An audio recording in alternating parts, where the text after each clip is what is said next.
Next देखते हैं।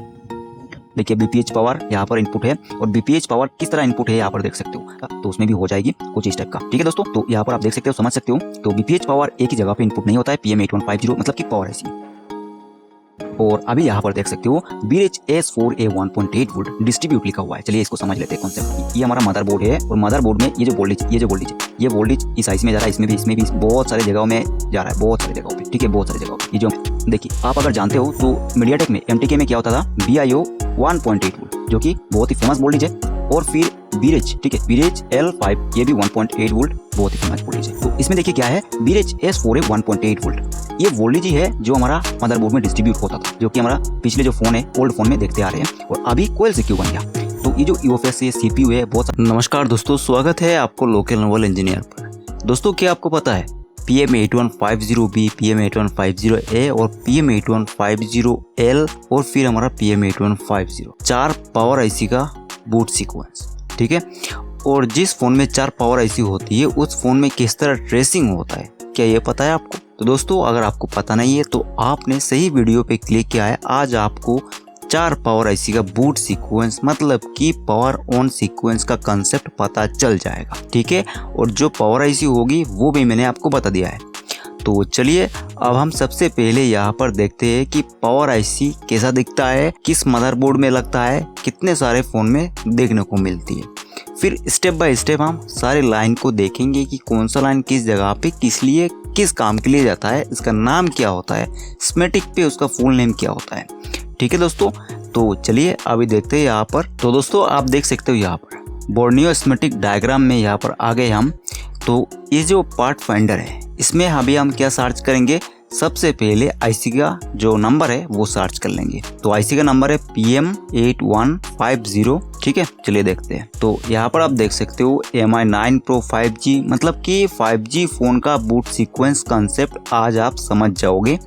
तो देखिए 90 Pro, MI Pad 5 Pro, ठीक है, इस तरह Redmi K20 Pro, K40, Motorola, देखिए MI Pad, Poco F3, Redmi K40। तो देखिए बहुत सारे फ़ोन में लगा हुआ रहता है। देखिए दोस्तों, अगर आपके पास कोई ऐसा मॉडल आया है जिसमें PM8150A या फिर PM8150L फिर B या फिर PM8150 ओनली, तो अगर पावर आईसी लगा हुआ है तो आप आराम से देख के काम कर सकते हो। जो मैं सीक्वेंस तरीका बताऊंगा ट्रेसिंग का, सब कुछ देख सकते हो। ठीक है, तो सबसे पहले अभी यहाँ पर हमने देख लिया कि पार्ट फाइंडर में कितने सारे मॉडल पे लगता है। फिर हम स्कीमेटिक पे जाएंगे और यहाँ पर मैं आप लोगों को समझा देता हूँ कि कहाँ पर किस जगह पे देखने को मिलती है। तो देखिए दोस्तों, वीडियो की शुरुआत में जो आपने एनिमेशन देखा है वो ही सारा कुछ इसमें होगा। पहले स्टेप बाय स्टेप हम चलते हैं, फिर जाके हम देखेंगे। वीडियो थोड़ा लेंथी हो सकता है, 30 मिनट प्लस हो सकती है, 20 मिनट प्लस हो सकता है, कोई दिक्कत नहीं। अगर आप ध्यान से देखोगे तो आपको बहुत ही बारीकी से पता चल पाएगा। दोस्तों, यहाँ पर जो मैं वीडियो दे रहा हूँ ये मेरा कोर्स का ही एक वीडियो है जो कि मैं आप लोगों को प्रोवाइड कर रहा हूँ। ठीक है, तो इससे भी ज़्यादा नॉलेज आपको कोर्स में मिलने वाला है, बहुत ही डीपली नॉलेज मिलने वाला है। तो कोर्स के लिए आप कांटेक्ट कर सकते हो, जान सकते हो, और कोर्स के बारे में और भी जानकारी इस वीडियो में देखने को मिल जाएगी। तो चलिए हम सबसे पहले यहाँ पर कंटिन्यू करते हैं। तो कंपोनेंट नेम पे आएंगे तो ये हमारा Redmi K20 Pro मॉडल है। तो इसका कंपोनेंट नेम मतलब कि मदरबोर्ड है। तो ये जो मदरबोर्ड है टॉप, ठीक है, इस साइड पे हमारा टॉप और यहाँ पर है बॉटम। तो देख सकते हो आप बॉटम साइड पे हम यहाँ पर देखते हैं। देखिए इस जगह पे हमारा पावर आईसी है क्या, PM8150A। देखिए पावर आईसी, और इसके आसपास कॉइल कितना है, 1 2 3 4 5 6 7 8 9 कॉइल टोटल है। फिर इसके बाद देखिए पावर PM8150B, तो इसके पास एक ही कॉइल है। और इसके पास कितना है PM8150 में, 1 2 3 4 5 6 7 8 9 10। ठीक है, तो देखिए दोस्तों कॉइल कुछ इस टाइप का देखने को मिलता है जो कि 5G फ़ोन में देखने को मिलता है। ठीक है, और जो हमारा आईसी है उसका आप मॉडल नंबर से फाइंड आउट कर सकते हो। तो अभी हम यहाँ पर बॉटम साइड पे देख लिए, चलिए टॉप साइड पे देखते हैं। इस जगह पे इसमें देखिए यहाँ पर क्या है, ये हमारा चिपसेट है। तो दोस्तों चिपसेट के ऊपर है हमारा रैम, देखिए रैम है स्काईनेस का। और इस जगह पे आप देख सकते हो ये क्या है, स्काईनेस का। देखिए ये हमारा स्टोरेज है, MMC है, लेकिन MMC नहीं UFS है। ठीक है, UFS है, रैम है, CPU है, चिपसेट है क्वालकॉम का SM8150। ठीक है दोस्तों, तो कुछ इस टाइप का होता है। चलिए अभी हम बूट सीक्वेंस पे चलते हैं। तो अभी यहाँ पर एक प्रॉब्लम है, क्या है, देखिए इसमें से फर्स्ट पावर आईसी कौन सा है, सेकंड पावर आईसी कौन सा है, थर्ड पावर आईसी कौन सा है, क्योंकि तीनों ही पीएम है। तो इसमें से देखिए जो हमारा PM8150B है वही हमारा फर्स्ट पावर आईसी है। कैसे, चलिए यहाँ पर मैं आपको प्रूफ करवा देता हूँ। तो हम क्या करेंगे, यहाँ पर चार्जर डाटा को देख लेंगे। तो देखिए चार्जर डाटा को क्यों, क्योंकि जो वोल्टेज हमारा विवेट वोल्टेज जो है वो जिस आईसी में जाएगा वही हमारा charger IC plus power IC होगी। देख सकते हो यहाँ पर हमारा विवेट लाइन है और बी बस लाइन को चेक करते हैं, USB बी बस। देखिए ये है बी बस लाइन कनेक्टर, V2B कनेक्टर, इससे होके ये OBP IC है, OBP IC से होके इस IC में इनपुट हो रहा है। तो इस IC के आसपास कितना है, एक ही कॉइल है। तो ये कॉइल हमारा BPH पावर वोल्टेज बना रहा है। देखिए ये BPH पावर वोल्टेज बना रहा है, देख सकते हो BPH पावर लिखा हुआ है। तो इसका मतलब है कि यही हमारा first power IC plus charging IC है, ठीक है ना। तो PM लिखा हुआ है दोस्तों, क्योंकि इसमें PM लिखा हुआ क्यों है, और इसके अंदर पावर आईसी रिलेटेड कुछ भी लाइन नहीं होता है, ना ही उसमें वीरेज 2 सेक्शन, ना ही वीरेज 1, ठीक है, कुछ भी सेक्शन नहीं होता है, फिर भी PM लिखा हुआ है। तो वीडियो पे बने रहना, आगे आपको पता चल जाएगा ऐसा क्यों। और ये दोनों जो आईसी है, इन दोनों आईसी का कमाल होता है मदरबोर्ड में सारी जगहों पे वोल्टेज प्रोवाइड करना, CPU को ऑन करना, MMC UFS को सारा वोल्टेज देना। तो चलिए अभी हम देख लेंगे, फिर आके स्पेक्ट्रिक डायग्राम को भी देखेंगे। तो यहाँ पर देखिए दोस्तों PM8150B है ना, और इस जगह पे PM8150A, मतलब कि ये जो है ये एक कोड है PM8150, ये आईसी हमारा PM8150। तो अभी एक चीज समझिए, यहाँ पर ये जो हमारा पावर आईसी है, ये पावर आईसी हमारा फर्स्ट पावर आईसी है, फर्स्ट PM है, और ये जो हमारा पावर आईसी है PM8150 ये हमारा सेकंड, ठीक है, सेकंड पावर आईसी। लेकिन ये जो PM8150B, इस आईसी में कोई भी पावर आईसी का रिलेटेड वोल्टेज नहीं होता है, ना तो LDO वोल्टेज है और ना ही हमारा S मतलब कि S1 जो वोल्टेज होती है जैसे कि बक वोल्टेज, ठीक है, बक वोल्टेज भी नहीं है, बीबक वोल्टेज जो है वो भी नहीं है, लेकिन इसमें सारा कुछ है। तो इस वजह से ये होगा हमारा फर्स्ट पावर आईसी और ये होगा हमारा सेकंड पावर आईसी, ठीक है, और ये हमारा DC to DC, ठीक है, ये हमारा DC to DC power IC है, और ये हमारा फर्स्ट पावर आईसी और ये सेकंड पावर आईसी। फिर ये होगा हमारा UFS और फिर ये हमारा CPU। तो CPU के ऊपर साइड पे रैम होता है, ठीक है, रैम होता है CPU के ऊपर साइड पे, और इसमें रैम कनेक्ट हो जाता है। तो चलिए आगे हम देखते हैं इसको। तो देखिए दोस्तों यहाँ पर PM8150 इसमें A है और PM8150A और L दोनों सेम होगा, और इसमें देखिए कोड C है, ठीक है। तो यहाँ पर जो कोड C और A ऐसा क्यों होता है ये भी मैं आपको बता देता हूँ। देखिए ये जो हमारा PM8150, ठीक है, इससे जो कोयल से यहाँ पर जो कोयल होगी, कोयल से जो आउटपुट वोल्टेज होगा उसमें कुछ इस तरह हो सकता है। देखिए वीरेज, ठीक है, वीरेज देखिए S1A वोल्टेज कुछ इस टाइप का होगा। अगर मतलब कि S5A जितनी सारी कोयल होगी, S10A कुछ इस तरह A लिखा हुआ रहेगा, ठीक है। A का मतलब ही है कि हमारा PM8150 आईसी से ये वोल्टेज आउटपुट हो रहा है। देखिए अगर LDO भी होगी तो इसमें LDO L1A ऐसा होगा, L10A कुछ इस टाइप का LDO वोल्टेज भी होगी, ठीक है। और इस कोयल से मतलब इस पावर आईसी से जो कोयल से आउटपुट होगा उसमें S1C या फिर S10C कुछ इस टाइप का होगा, C लास्ट पे लिखा होगा। LDO वोल्टेज होगी तो L10C कुछ इस टाइप का इसमें भी होगा। तो अगर C लिखा हुआ रहता है तो PM8150A फिर L से आउटपुट हुआ है। तो आप जैसे स्मेटिक पे देखोगे आप समझ जाओगे, तो मैं बताऊंगा आपको स्मेटिक से ही। तो चलिए यहाँ पर हम शुरू करते हैं। तो यहाँ पर देख सकते हो बीबस वोल्टेज इनपुट हुआ है। तो किसी भी फ़ोन में जो डेड फ़ोन होता है, ठीक है, उसको चेक करने के लिए आपको सबसे पहले बीबस वोल्टेज ही चेक करना होता है, फिर जाके आप आगे की वोल्टेज चेक कर पाओगे। तो अगर इसे में डेड फ़ोन में अगर आप उसमें बैटरी लगाओगे और बैटरी लगा के ट्रिगर करोगे तो उसमें अगर बैटरी में चार्ज रहता है तो ठीक है, अगर चार्ज नहीं रहता है या फिर चार्ज भी है लेकिन फ़ोन ट्रिगर नहीं हो रहा है, फ़ोन डेड है, कुछ एम्पियर ले रहा है लेकिन बैटरी लगा हुआ है, आपने उसमें कोई मॉनिटर नहीं लगाया, जैसे कि हमारा डीसी पावर सप्लाई मशीन होता है, अगर हम उसको कनेक्ट करते तो हम देख पाते हैं डीसी मशीन पे कि हाँ फ़ोन इतना एम्पियर करंट ले रहा है। तो बैटरी लगाने से कुछ भी एम्पियर नहीं देख पाओगे, कुछ भी समझ में नहीं आएगा, तो बैटरी का बातें नहीं करना है यहाँ पर। तो यहाँ पर हमारा बीबस वोल्टेज है, अगर हम बूट केबल लगा के चेक करते तो हमें दिख जाता है कहाँ पर, डीसी मशीन पे। और अगर यहाँ पर हमारा सीपीयू से फॉल्ट है तो उसमें क्या होगा कि ट्रिगर करने से ट्रिगर नहीं हो पाएगी, ठीक है, ट्रिगर नहीं हो पाएगी। तो उस टाइम पे आपको कंफर्म करना होगा कि हमारा पावर आईसी आउटपुट वोल्टेज बना रहा है कि नहीं बना रहा है। तो बोट केबल लगा के वो सारी चीज़ें आप चेक नहीं कर पाओगे। क्यों? क्योंकि सीपीयू लगा हुआ नहीं है, कनेक्ट नहीं है, इसी वजह से ट्रिगर नहीं हो रहा है, कुछ एम्पियर लेके ड्रॉप हो जा रहा है। जैसे ही पावर की ट्रिगर करते हो कुछ एम्पियर लेता है, छोड़ देते हो ड्रॉप हो जाता है, ठीक है, कुछ इस टाइप का प्रॉब्लम होती है। तो आपको बोट केबल लगा के देखना नहीं है, बीबस वोल्टेज मतलब कि चार्जर कनेक्ट करना है।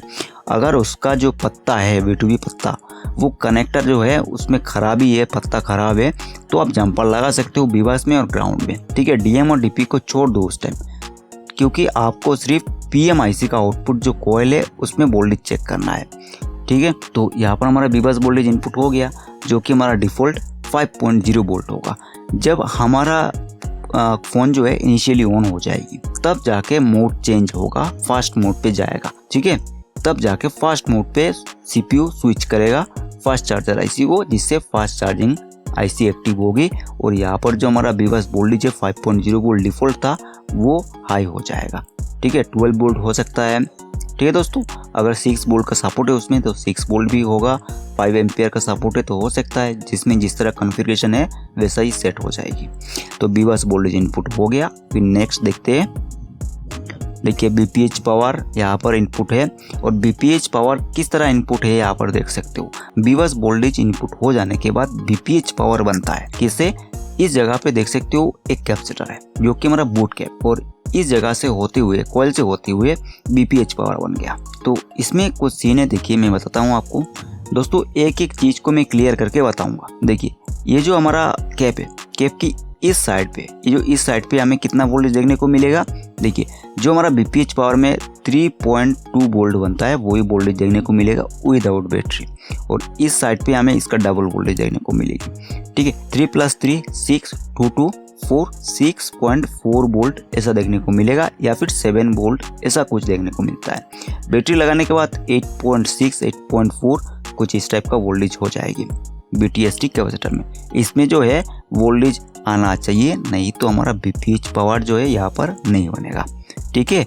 आप देखोगे कि बीबस वोल्टेज तो इनपुट हुआ है, ठीक है, लेकिन BPH पावर नहीं बन रहा है भाई। तो उस टाइम पे क्या है प्रॉब्लम, BTST कैपेसिटर उसमें प्रॉब्लम होगा, तो BPH पावर नहीं बनेगा।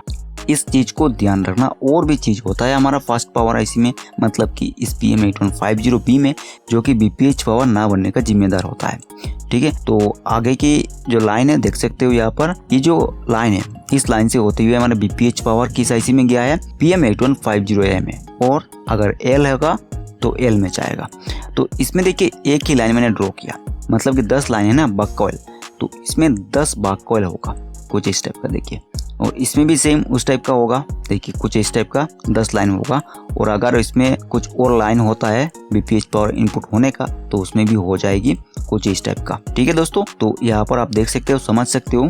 तो BPH पावर एक ही जगह पे इनपुट नहीं होता है PM8150 मतलब कि पावर IC में एक ही जगह पे इनपुट नहीं था, चाहे उसमें कोई भी पावर IC लगा हुआ हो, उसमें अलग अलग लाइन होता है। जितना यहाँ पर कोयल होगा उतना ही यहाँ पर इनपुट होगी।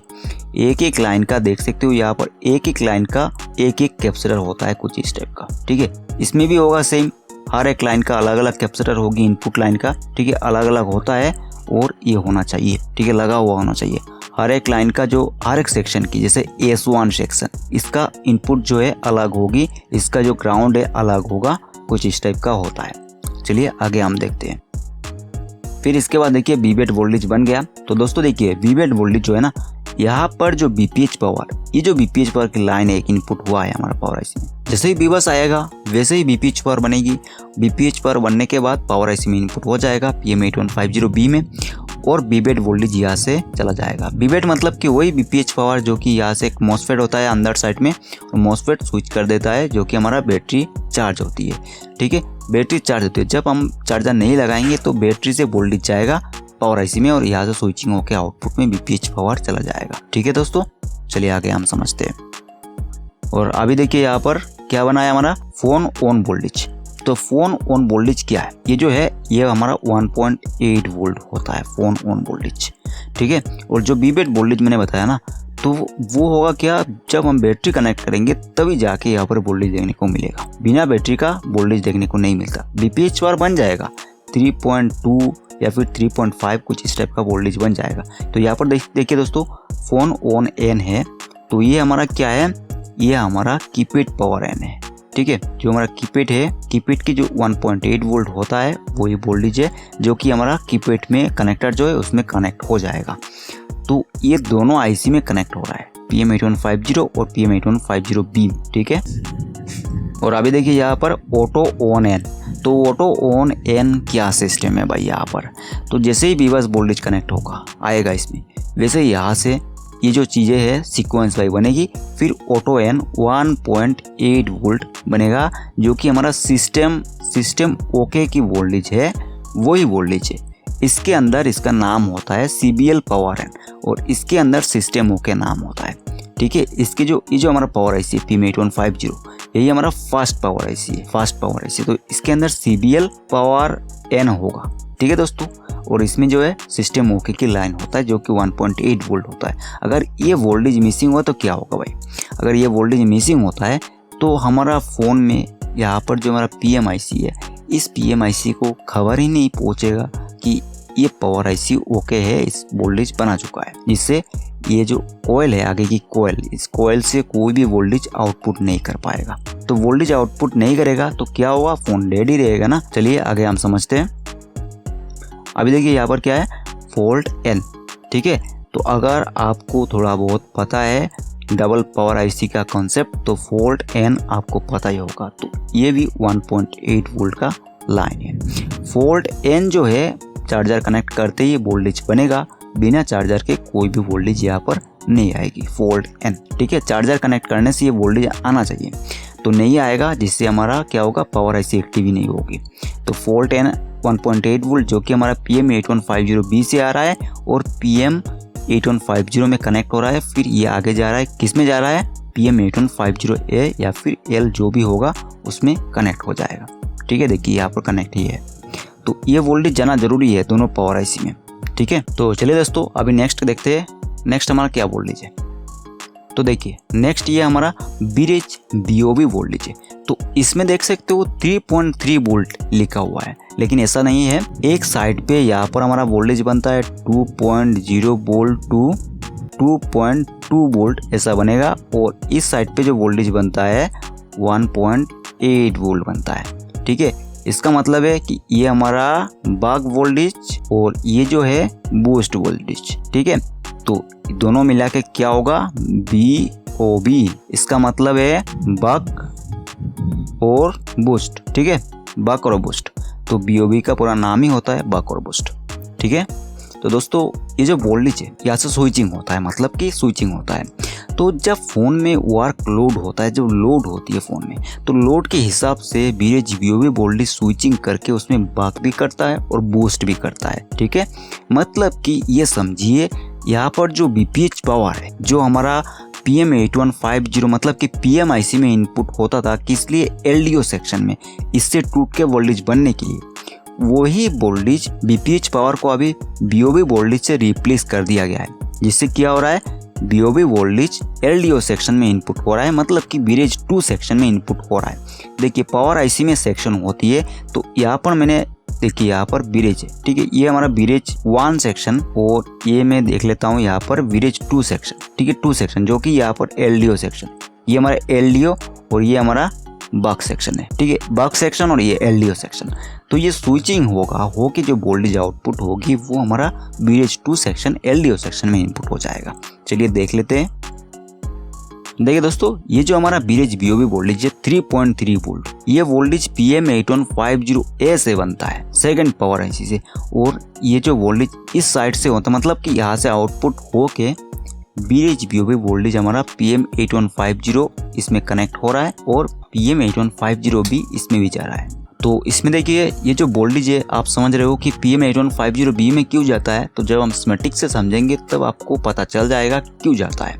और ये जो हम मतलब कि जो मैं चीज़ें बता रहा हूँ, ठीक है, वही सारा चीज़ें स्कीमेटिक पे जाएंगे और उसको समझेंगे स्कीमेटिक पे, तो हमें बेहतर समझ में आएगा। तो उसके लिए हमें सबसे पहले सीक्वेंस को समझना होगा, सीक्वेंस को देखना होगा।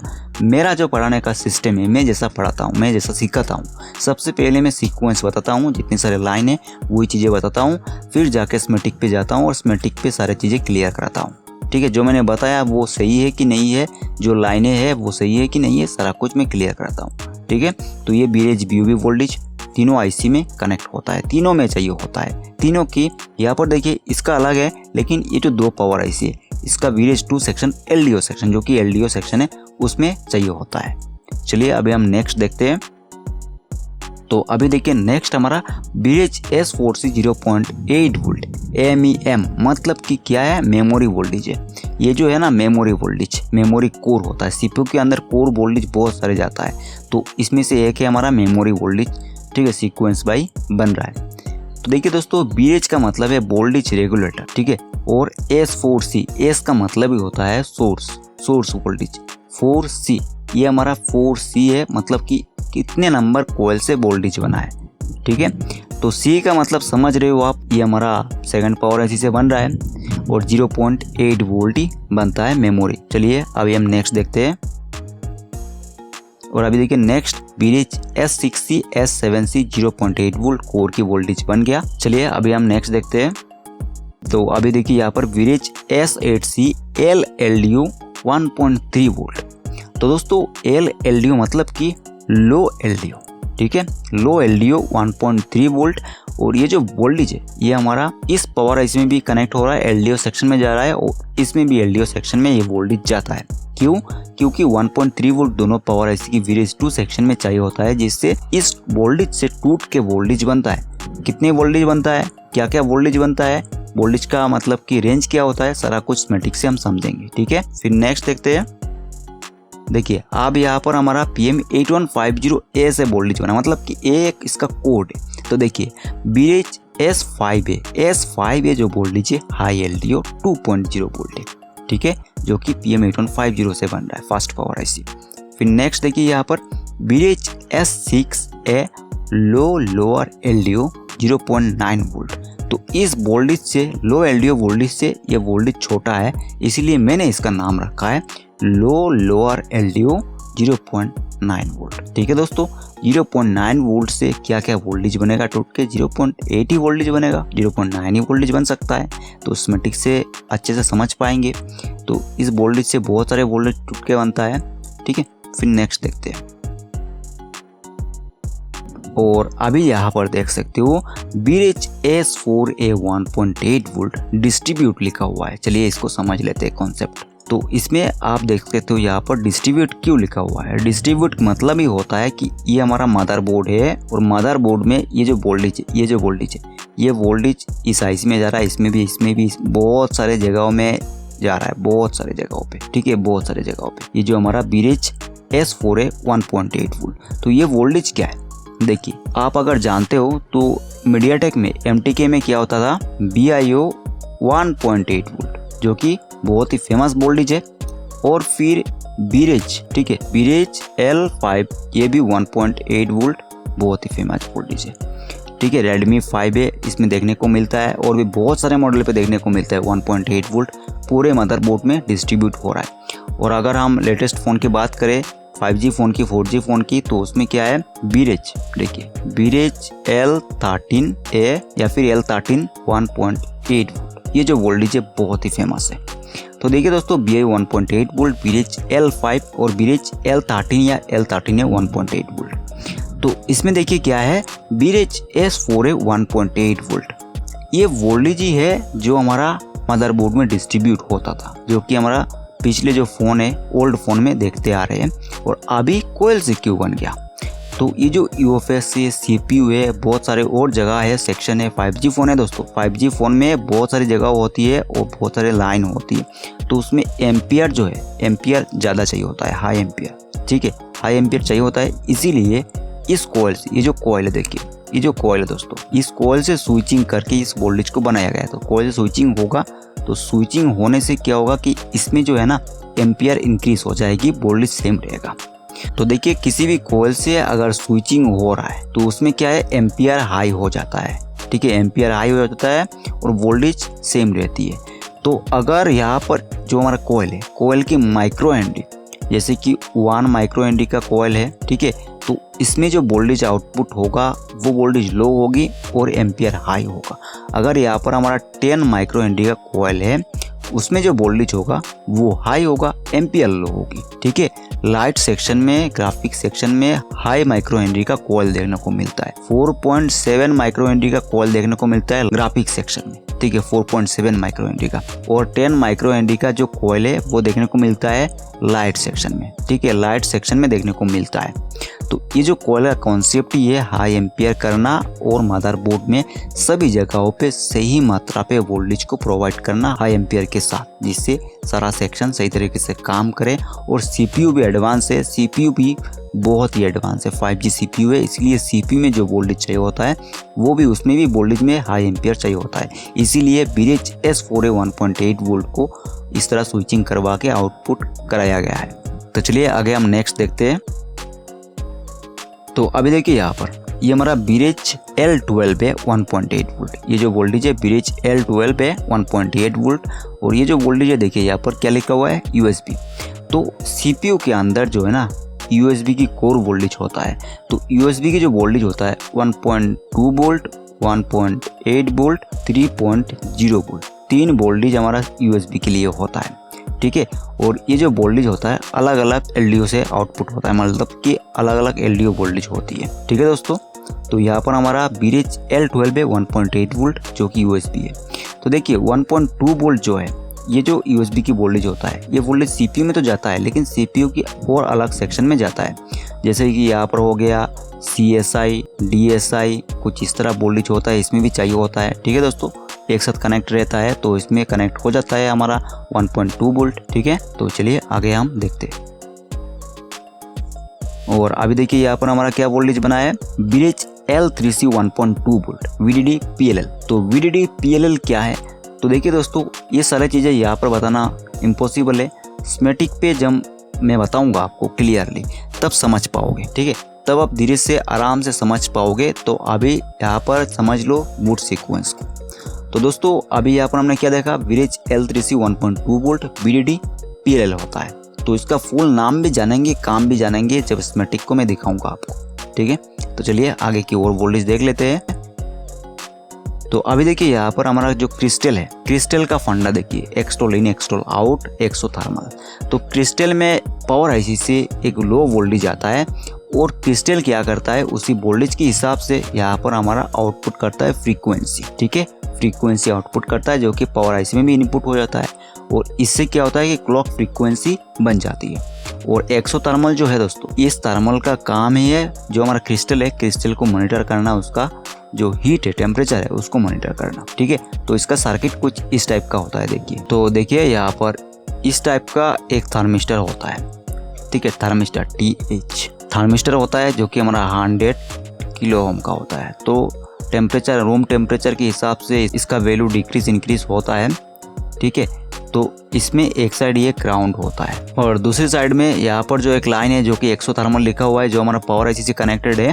तो इस पावर IC में चला जाता है, जिससे पावर IC सेंसिंग करता है कि हमारा जो क्रिस्टल है वो स्विचिंग करते करते कितना टेम्परेचर तक आ गया है। ठीक है, वो कितना हीट हो गया है कि आसपास हीट टेम्परेचर क्या है वो मेज़र करता है, सेंसिंग करता है। जिससे ये जो हमारा पावर IC, इससे क्या होता है कि जो वोल्टेज देता है जो हमारा क्रिस्टल को, उस वोल्टेज में डिक्रीज इंक्रीज करता है, जिससे हमारा क्रिस्टल से सही लेवल के साथ और सही तरीके के साथ सही फ्रीक्वेंसी बने। ठीक है दोस्तों, तो इसका कुछ इस टाइप का काम होता है। तो दोस्तों अगर आपको बूट सीक्वेंस कोर्स करना है, ये जो मैं बूट सीक्वेंस बता रहा हूँ इसका मैंने कोर्स बनाया हुआ है, मेरे पास कोर्स है और बहुत सारे लोग ने कोर्स को बाय किया है, सीख रहे हैं। अगर आपको डीप लेवल के साथ कुछ इस टाइप का, इससे भी और डीपली में कोर्स में बताया है, तो सीखना है आपको तो कांटेक्ट कर सकते हो। 18 पावर IC का बूट सीक्वेंस कोर्स है, इसका नाम है।